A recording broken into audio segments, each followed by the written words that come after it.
Welcome to day 16 of the Grotmas calendar. Oh, 16, it divides by 4 into 4. And we've got 4 detachments to talk about today. So you're going to alternate between me, myself, my good self, Chef, and my old mate, Beard, as we talk about these 4 new God-specific legions, which is nice. Let's see how we feel about it. First off is the Blood God himself. We have a Blood Legion for Khorne Demons. So as you can tell, this affects every single Khorne unit in your army, and that's it. You don't get anything else for no one else. Tough. You're mono Khorne or bust.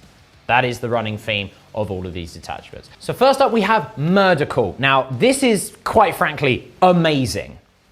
Anytime an enemy unit, except aircraft, sure, ends a normal or advanced move, not fallback, just to note, ends a normal or advanced move within 6 inches of one of your Khorne units, they can make a surge move. Now, for those of you playing along at home, a surge move is when you roll a d6 and you move that far. You can do it once per phase, per the latest the last latest FAQ, and you can move into engagement range. Can't do it if you're already in engagement range, but you can use that to go into combat in your opponent's turn. This is really incredibly powerful because it basically means that your opponent has to stay away from you, which means you can dictate board control.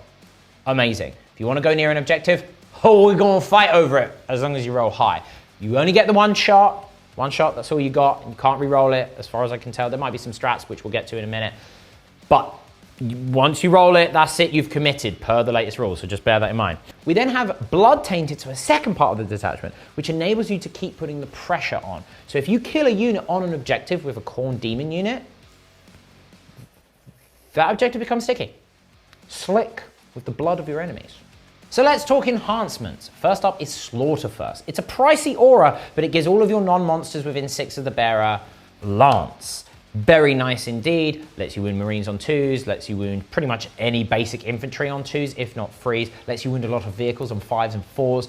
Really nice to have for your chopper units because you need to kill what you go into. We then have Fury's Cage, which is for a monster only. What you can do is when you're selected to fight, you can take D3 plus 1 mortal wounds. That's a bit of a blow, but it does give you reroll everything, which is great. We then have the Brazen Maul. Plus 2 charge rolls to the bearer. That's quite good. I like it a lot. Useful, amazing from Deep Strike, but one thing to note is that because you're using this attachment, you don't get the super Shadow of Chaos, so you will be making not 6-inch charges. You will be making 9-inch charges, but doing that makes it a 7. It's a 6, you're back to a 6, but it's only on the 1 unit, which is a bit sad, so, fine. The final enhancement is Gateway unto Damnation. It is a very, very cheap 10 points. It is a very, very, very awesome effect. You Deadly Demise on a 2+, and if you've destroyed any units this game, you Deadly Demise for D3 plus 3. Now, as someone who has never, ever had a Greater Demon explode, I will run this in every single game. So let's talk stratagems. First up is Wrath Undeniable. It's fight on death if you haven't already fought on a 4+. It's cool, it's nice on a 4+. It is on any Khorne unit, so you can use this on a Bloodthirster if you are so inclined. We then have Gore Hungry Onslaught, which you use in your movement or charge phase and allows one of your Demon Khorne units to move through all terrain features as if it wasn't there. Yeah, that's nice. Now, you don't really need that with Bloodletters, but Blood Crushers going through walls now, great. Bloodthirster going through walls now, great. This happens in every detachment. It's like Games Workshop have realized that 16 Ls isn't necessarily good if there's lots of monsters and vehicles and non-infantry on the board, but make of that what you will. We then have Skulls Beget Blood. It's grenades. Yeah, it's, you roll 66 and for each 4+, you do a mortal wound to an enemy unit that is within 8 of a infantry or mounted unit that didn't fall back or advance this turn. And it's okay, sure, it's grenades. We then have Blood Beget Skulls. It's the opposite way around, they're very clever with that. This gives you advance and charge. This does incite excitement because advancing and charging is great for a melee only army. Skull cannons don't count and the grenades, they don't count. We then have Fool's Flight. Now, it is expensive at 2 CP, but what it means is that when an enemy unit finishes a fallback move, a Khorne Demon unit within 6 that is eligible to charge them can charge them. That's great. It's only a 6-inch charge, maybe less, depending on how far they've fallen back. You don't get fight first, but you don't care. You have just continued the pressure, which is what this list is kind of all about. And you're a melee, and you want to be pushing further and deeper into the enemy's lines, hopefully with a gateway onto Damnation Bloodthirster who then explodes. Finally, we have Sheathed in Brass, which is 1 CP, which gives a unit that has just been shot a free up save. Put on Iron Man armor. Okay. I mean, it's nice to have, because one, then you actually get the benefit of cover against certain things, and a free up save is infinitely better than a 5-up invuln against AP0 and AP1 weaponry. So, you know, take what you can get. Look, that's the detachment. I quite like it. Now, obviously, you do have to lean in heavily to the Khorne stuff. It is the Khorne detachment. You're probably going to take a few extra little bitty things like Nurglings for screening or Screamers for their speed, and you need action monkeys, but you don't have any shooting really anyway other than skull cannons and soul grinders. You're going to be going heavy on the melee. Mainly because the extra movement that you're getting from Murder Call and the ability to stickify objectives when you slay stuff on it, as long as you still control it, of course, is really powerful and lets you continue to play the game that you want to play, which is chop off your opponent's heads. Great. Is it as good as a combined arms? I don't know, but if you're only into Khorne, then it's great. It's a big ask to give up the 6-inch deep strike that you get from the turbo Shadow in the Warp. You still get Shadow in the Warp, or the Shadow of Chaos. You still get all of those benefits, but nothing actually interacts with it other than that core rule. So that's interesting. Losing uppy downy, ooh, that's a bit of a blow, but there's some nice stuff in here that I think makes it worthwhile.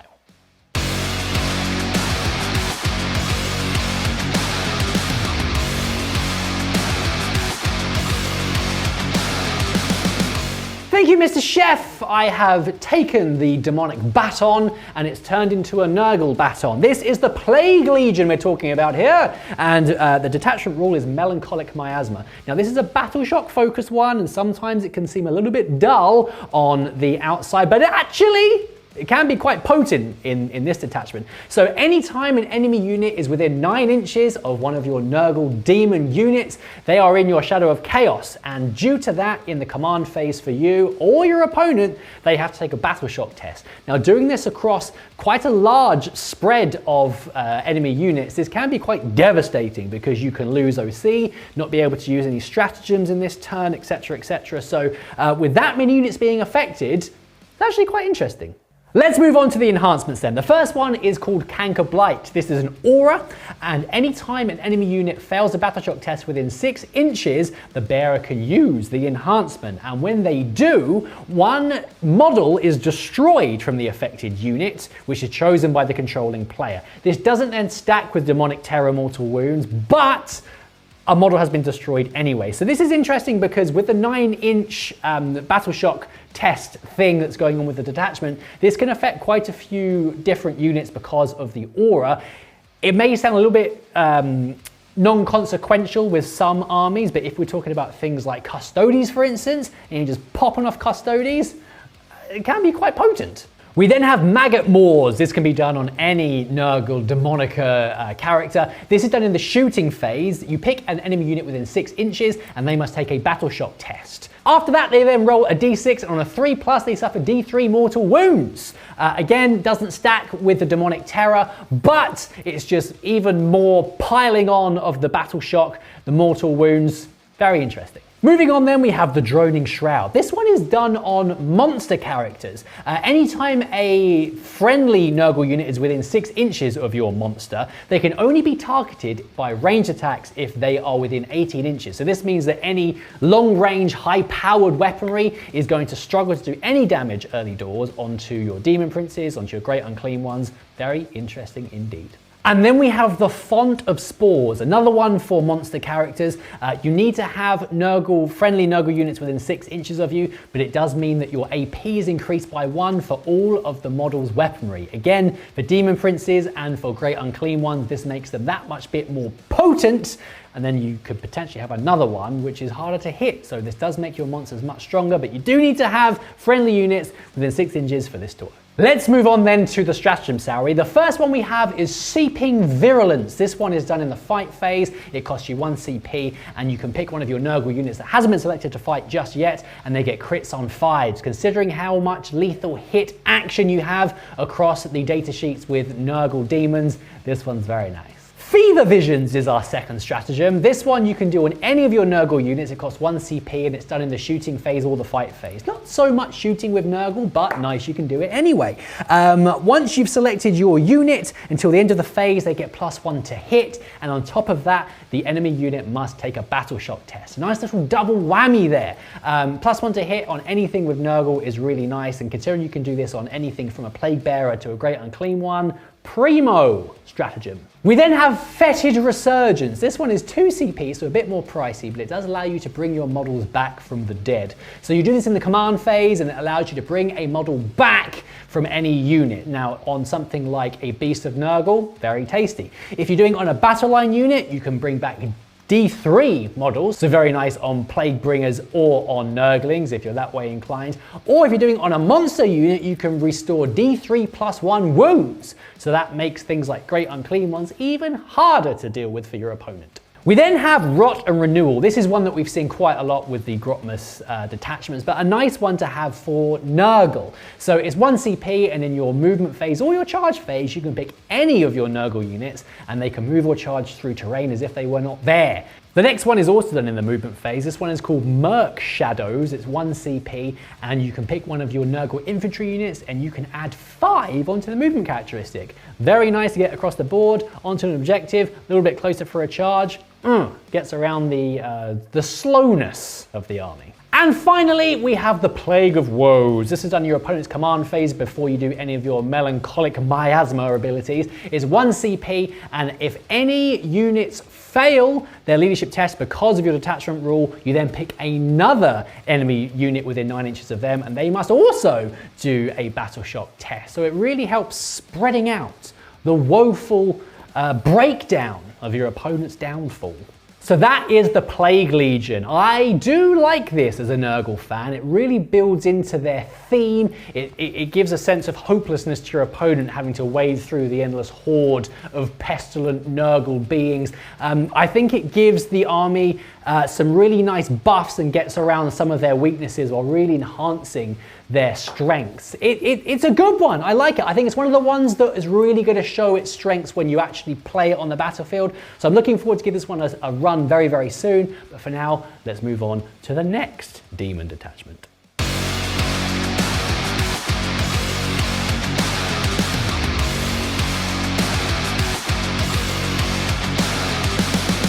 Back again, I see, for part 3 of this 4-parter special detachment overview of demonic goodness. And there is much goodness here because we're talking about the Dark Prince. It is the Legions of Slaanesh. Yes, so we have Beguiling Aura is our first attachment rule in this Legion of Excess. It's pretty good to a degree. Fallback and charge. That's great. Advance and charge would have been better. Fallback and charge is nice. The problem is you are a Slaanesh demon. Slaanesh demons are well known for their toughness. That is sarcasm, dear viewer. They generally tend to die long before falling back and charging would be useful. Because bear in mind, that means either you've been charged, which means there's probably not much left, or you've charged and somehow survived 2 rounds of attacks back to need to fall back and charge again. It's fine. It's useful to stop stuff being tagged by like pesky rhinos or chaff that you're just not going to be able to chew through. But it's fine. It's fine. The next section of the detachment, because you do get 2 detachment rules in this one, which is quite interesting, is the Seductive Gambit. It's pretty good. You can sacrifice fight first, but you do get reroll everything. That's very good, especially on a Keeper or a big brick of Fiends, which are tougher than your usual accoutrement. Or if you've charged into a unit that you go, yeah, I know that you're not going to kill me, so I'll take those rerolls. Thank you very much. Now, it doesn't give your opponent fight first. They just use normal activation. So you can choose this at any time, as long as you've got the fight first. So you can just go, you know what? I'm going to not do it on my Demonettes, but I will do it on my Keeper. That's actually what I would consider the real army rule, or the real detachment rule for this. I really like it. So let's talk enhancements. First up is False Majesty. So this is a 6-inch aura to your non-monsters, which is a shame, but it's very good because it's +1 to wound in melee. Oh boy, boy oh boy. Now, you do have devastating wounds pretty much across the board with Slaanesh demons, but being able to wound things just better is nice because you usually have quite good AP. So that's really good. Not being able to apply it on monsters is a bit sad because it means you might actually have had some good anti-tank with the Keeper of Secrets, but alas, never mind. We then have the Dreaming Crown, which is exactly the same, but +1 to hit. Sure. Do you need, I don't think the +1 to hit is as important because you could always go for the reroll hits and you usually got so many attacks, but it's nice to have as an option. I think if I had the choice of the two, I'd be going for the +1 to wound for sure. We then have Avatar of Perfection, which is for a monster specifically. So Demon Prince or Keeper of Secrets, in case you cannot tell. Whilst they are not within 6 inches of any other Slaanesh units, you get reroll advance rolls, reroll charge rolls, and ignore all modifiers to your move, advance, and charge. Now, there's not many of those which affect monsters. There's a couple, there's some stratagems which do. You might need that reroll because remember in this detachment, you do not get the 6-inch deep strike away. I'm going to keep saying that until it's drummed into my head more than yours. So you've got 9-inch charges with things like your Keeper of Secrets if you're arriving from deep strike. So you might want that. You might want that. And then we have Soul Glutton, which is heal D3 if you've destroyed any models in the fight phase. It's nice and cheap. It's basically Soul Eater, just automatic as long as you've killed at least one model. Stratagems, to begin, we have Thieves of Pain. So you pick a non-monster Slaanesh unit in any phase when a wound has been allocated to it. You then pick another Slaanesh unit within 12 inches of them and allocate a mortal wound to that unit instead whenever that first unit would lose a wound. It's a bit convoluted, a bit weird, but could be useful. We then have Arch Agonist. Now it is 2 CP, you select one monster or two non-monsters in the fight phase, and you get +1 to wound. Yeah, that's great, that's good, we like that. We've just established that we like +1 to wound. I now have that on tap, and for the monsters. It is 2 CP though, so it is an expensive little treat to give yourself. But you know, you're playing Slaanesh, excess. We then have Sensory Excruciation. This is probably my favorite stratagem so far across all the detachments because it's ludicrous. It's Shadow in the Warp, but for Slaanesh and for your own guys as well. So basically what you do is you do it in your command phase, and every unit that is in the Shadow of Chaos, including your own, takes a battle shock check. And if they're below half strength, they do it at -1. This does mean, the designer's note in here is hilarious because it is, yeah, you can absolutely do this and you do it on yourself. So you might heal, but you might die. Brilliant. I love it. I'm all about it. This is actually really powerful because you're doing it in your command phase. So you can use this to flip objectives. You can use this to heal up your wounded stuff because you just take a battle shock check. Normally you have to do those when you're below half strength for your units in the Shadow of Chaos. You can do this when you're above half strength. And you're getting pluses anyway because you're in the Shadow of Chaos. I would say I see no downside. There is a downside if you roll badly and kill your, not kill yourself because you're not a demon. You wouldn't take the mortal wounds, but you give up objectives. But on some units, you don't care. It's great. I love it. I will be using it as often as I can. We then have Phantasmal Longing, which is move through buildings. It's the same as the others. Very good on a Keeper of Secrets. Very good on a chariot. Well, less good on a chariot compared to a Keeper of Secrets, but useful to have on a chariot. Going through walls is good. We then have Cavalcade of Blades. It's tank shock, kind of. So you pick a unit that you have just charged with. For every one of your models that is in engagement range, you roll a d6, or you roll 6d6 if you're a monster. For each 4+, you do a mortal wound. I like it. Anything to do extra damage on the way in to soften stuff up, or to kill a wounded one and you not waste like damage free on your Soul Stealer blade is good to have. Finally, we have Overwhelming Excess. So this is ostensibly -1 to be hit in the shooting phase, but there's an addendum. They have to take a battle shock check. Remember that if they're in the Shadow of Chaos, they might take D3 mortal wounds if they fail it. In addition, if they fail it, in addition to being battle shocked, potentially mortal wounds from the Shadow of Chaos, they cannot select your original target. They have to pick someone else. Amazing. Now that other unit won't have the -1 to hit, but there's no downside to this. It's a really good really good stratagem to have. It's a defensive stratagem alongside shenanigans and the ability to provide battle shock, which can be very important for demons to utilize. So that's the detachment. Look, the detachment rule is, the first one is cute, the second one is very fun. Does it trade up against a 6-inch deep strike? That's a real tough one, given that this is only on Slaanesh demons. But if you're going Slaanesh heavy, why not give it a go? I quite like it. I think there's some definite play. There's some really good stratagems. Yes, losing the uppy downy. We know it's so powerful. We know it's a ridiculously powerful stratagem to lose, but I feel that you do get enough bang for your buck elsewhere. The key thing here is that there is no way to advance and charge with this attachment, which is a bit weird because it's Slaanesh. I don't know, fallback and charge doesn't scratch that itch for me. Does it scratch it for you? You let me know in the comments below. Because that's me done. I'm done for the demons now. We're going to hand back over to Beard and he'll see you out with the final detachment.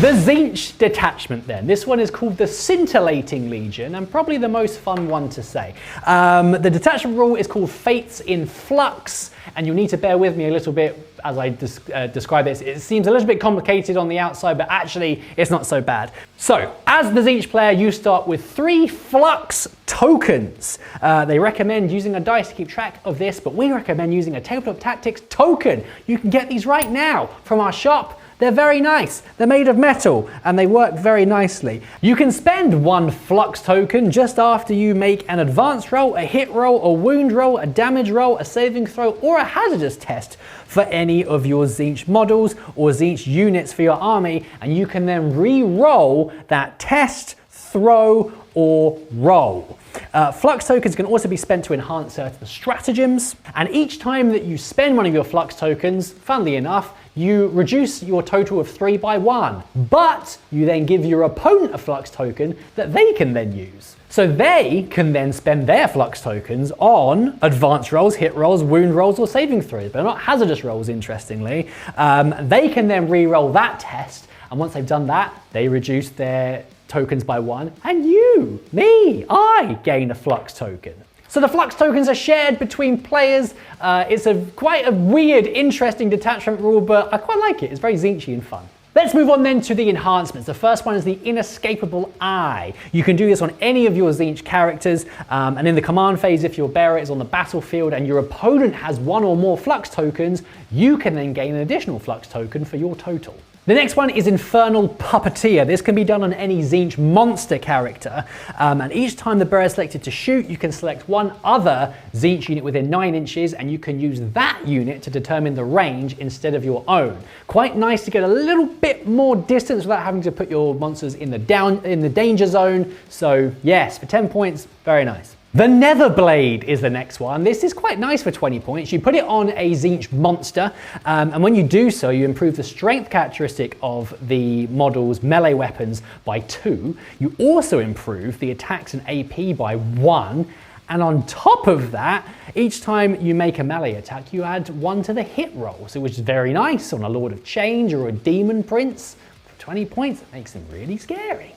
And finally, we have the Improbable Shield. This one is an aura ability of 6 inches, and any units within range of it get a 4-up Feel No Pain against psychic attacks or mortal wounds. So not horribly broken as I thought it was when I first read it. For 30 points, it's okay. It helps a bit about against mortal wounds. Psychic attacks you don't see that much of in 40k at the moment, but it's quite nice nonetheless.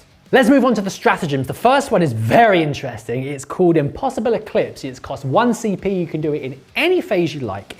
You select 1 of your Tzeentch monster units that's on the battlefield, so you have to have 1 alive, and then you can then select No Man's Land or your opponent's deployment zone, or you can spend a Flux token and select both, and then those areas are then in your army's Shadow of Chaos. This could be really powerful for demonic manifestation or for demonic terror to start causing all sorts of problems. It's very Tzeentchy, but also a really spicy stratagem to start mixing things up with the Aura of Terror. We then have pyrogenesis. This can be done in the shooting phase or in the fight phase on any of your Tzeentch units. Once you do this, you can then improve the strength characteristic by 2 for that unit for the rest of the phase. If you're that way inclined, and I would be, you can spend one of your flux tokens and increase the strength by 3 and increase the AP by 1. You can do this in the shooting phase or the fight phase. It's a good thing this is 2 CP, because on some units this is horrible. On flamers or big scary monsters in the fight phase, very, very nice indeed. The next stratagem is hilarious. This is called Flickering Reality, and it can be done in the fight phase on any of your Tzeentch units. You then roll a d6. So for an example, I just rolled a 3 for my unit of Pink Horrors, for instance. Anytime the enemy unit then rolls a 3 during their attack sequence, any 3s fail to do anything and the attack sequence ends, which is hilarious. You can spend a flux token to re-roll it if you wish. So let's say I re-roll the 3 into a 6. Then any 6s the opponent rolls, again, the attack sequence ends. And this even counts for critical hits.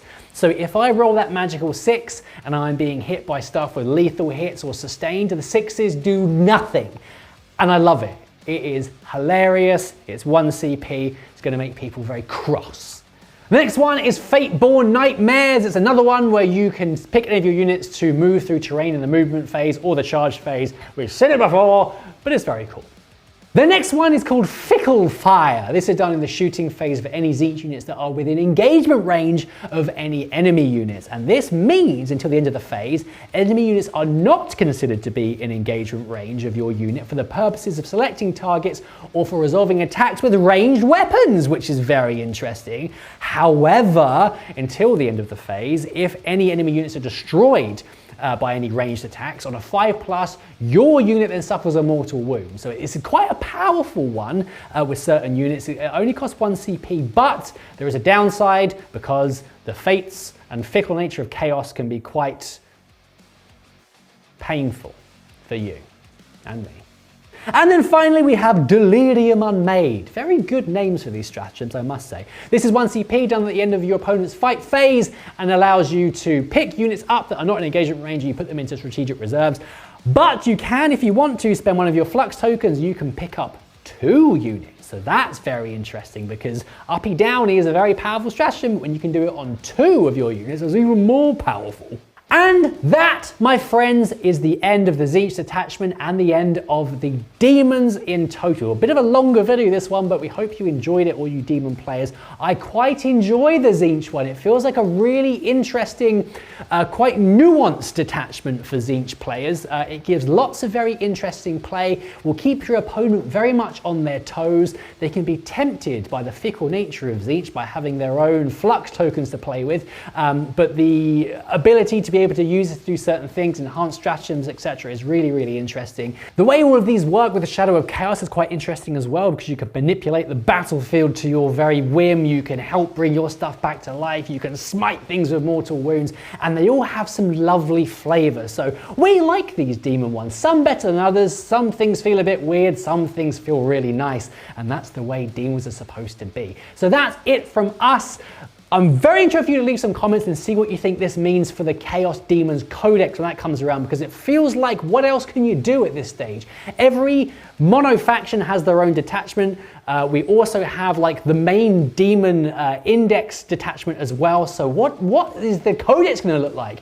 Is it going to be more of the same, or is it going to be some weird allies thing? Who knows? That remains to be seen. But for now, thank you for joining us on this Grotmas adventure. I've been Chaos Lord Beard. I've been delighted to be joined by Mr. Chef to show you the delights of Demons. We thank you for being here with us on Freeview. We hope you consider joining us on demand as well when we start running out all these attachments and battle reports. But for now, I've been Mr. Beard. The Demons are all around me and all around you. And we'll see you all very, very soon. Enjoying today's video? Here's a quick look at what we've released this week for our on-demand members. These videos join a huge library of exclusive content that grows every week for our on-demand community. If you want instant access to all of these videos and more, head over to table.tactics.tv or download our app and sign up today. And currently, we have an introductory offer for new customers, so there's never been a better time to join on demand.